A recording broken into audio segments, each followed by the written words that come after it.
terima kasih sudah klik video ini. Kali ini aku akan mereview sebuah novel karya Stephen Chbosky. Kamu penasaran?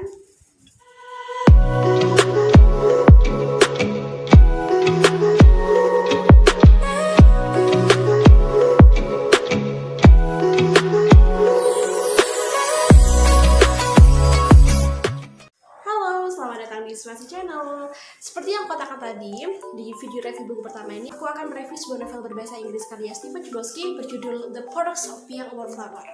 Ini dia novelnya.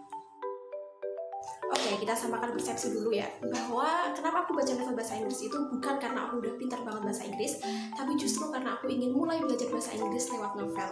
Jadi apa yang akan aku sampaikan di video ini rasanya akan sangat relate dengan kalian yang juga sama-sama masih mau belajar bahasa Inggris lewat novel. Oke. Why am I reading this book? Jadi alasan mendasar kenapa aku baca novel bahasa Inggris yaitu karena aku ingin belajar. Terus kenapa aku pilih The Paradox of Young Wallflower? Jadi dulu ketika aku memutuskan untuk membaca novel bahasa Inggris, aku langsung browsing novel-novel apa yang direkomendasikan dibaca untuk pemula. Nah di situ ada beberapa situs yang merekomendasikan novel The Paradox of Young Wallflower ini. Terus kenapa aku pilih ini dibandingkan novel yang lain? Itu karena topik yang ia angkat itu cukup menarik. Jadi agak berbeda gitu dengan novel-novel lain. Selain itu novel ini juga cukup mudah ditemukan, bahkan sangat mudah ditemukan di online shop. Jadi ya langsung aja tanpa pikir panjang aku langsung beli novel The Paradox of Young Wallflower ini. Dan meskipun ini merupakan novel yang cukup direkomendasikan oleh beberapa situs, ternyata ada beberapa poin dalam novel ini yang membuat aku merasa, ya kok gitu sih, agak kecewa aja gitu. Oleh karena itu, menurutku penting bagi kalian untuk mengetahui sebenarnya ada apa sih dalam novel The Paradox of Young Wallflower ini sebelum akhirnya kalian memutuskan untuk membaca atau bahkan membelinya. About this book. Oke, kita awali dari judulnya ya. The Paradox of Young Wallflower. Kalau terjemahan kasarnya sih artinya keuntungan menjadi seorang wallflower. Terus apa sih wallflower itu? Wallflower itu adalah tipe orang yang pemalu, tertutup, dan ia cenderung menghindari keramaian. Dan dalam novel ini, tokoh utamanya yang bernama Charlie, ia merupakan seorang wallflower. Nah, lalu bagaimana dengan isinya? Ini yang paling menarik dari novel ini. Novel ini mengangkat isu tentang mental health pada remaja. Dan itu merupakan isu yang saat-saat ini sedang gencar gitu ya, lagi rame gitu, lagi booming lah.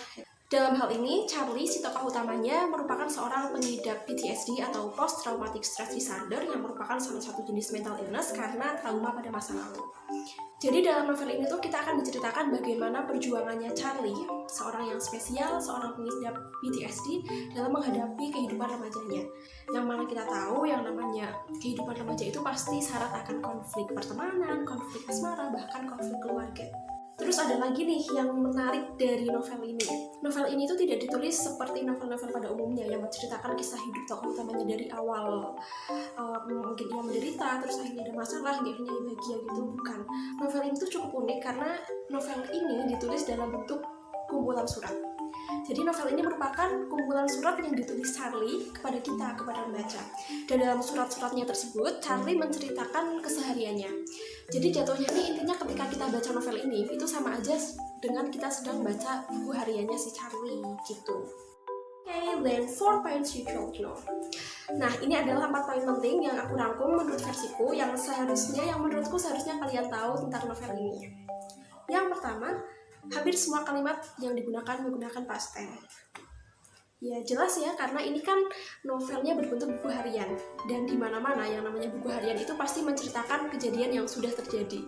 Jadi ya wajar aja gitu kalau di sini kita akan sangat sering, bahkan hampir semua kalimatnya itu menggunakan past tense. Kita akan sangat sering bertemu dengan verb 2, kita akan sangat sering bertemu dengan kata kerja berakhiran ed, dan lain sebagainya. Kita juga akan sering bertemu dengan was, were, have, has been, dan sekeluarga past tense lainnya. Yang kedua, cukup direkomendasikan untuk belajar bahasa Inggris. Kenapa aku mengatakan demikian? Karena gaya bahasa dan kalimat yang digunakan dalam novel ini itu masih cukup sederhana. Jadi masih bisalah kita kira-kira sendiri gitu artinya apa. Dan kerennya dari novel ini tuh kita bisa mempelajari kosakata baru, yang mana kosakata baru tersebut adalah kosakata yang umum, yang sebenarnya dalam bahasa Indonesia itu adalah kosakata yang sering kita dengarkan, baik itu di fasilitas umum maupun di berita. Jadi kosakata yang kita tangkap itu bukan kosakata yang ya nggak penting gitu. Kosakata yang ada itu adalah kosakata yang emang sering kita dengar dan emang seharusnya kita tahu. Jadi ya kita bisa belajar banyak kosakata baru dari novel ini. Ketiga, alur yang kurang greget.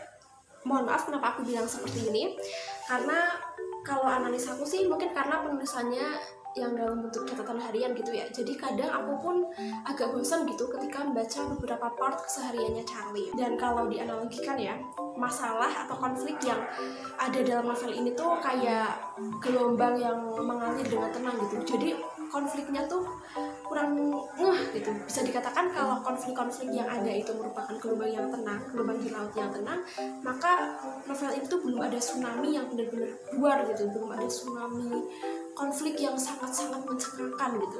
Ya, meskipun yang aku senang dari novel ini karena banyak sekali pesan-pesan moral yang bisa kita pelajari, yang bisa kita petik dari kehidupannya Charlie. Tapi kalau dari segi konflik, menurutku masih kurang sih. Untungnya masih banyak pesan moral yang bisa kita dapat dari novel ini.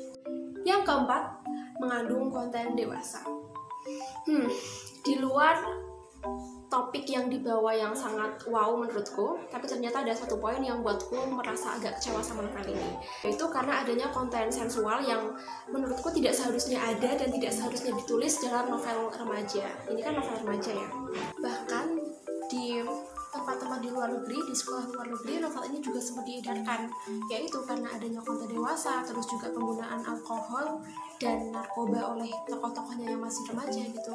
Jadi ya di luar negeri itu dikhawatirkan bisa memberi contoh yang kurang baik gitu sama pembacanya. Terus for your information, tokoh dalam novel ini tuh ada yang gay, ada yang lesbian juga. Jadi menurutku bagi kalian yang kurang nyaman sama novel-novel dengan muatan seperti itu, sebaiknya kalian baca novel yang lain dulu deh.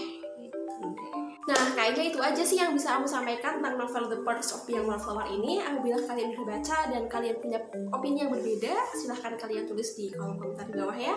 Terima kasih atas atensi kalian nonton video ini sampai akhir. Dukung terus channel ini dengan subscribe, like, dan share. Bye-bye. Terima kasih.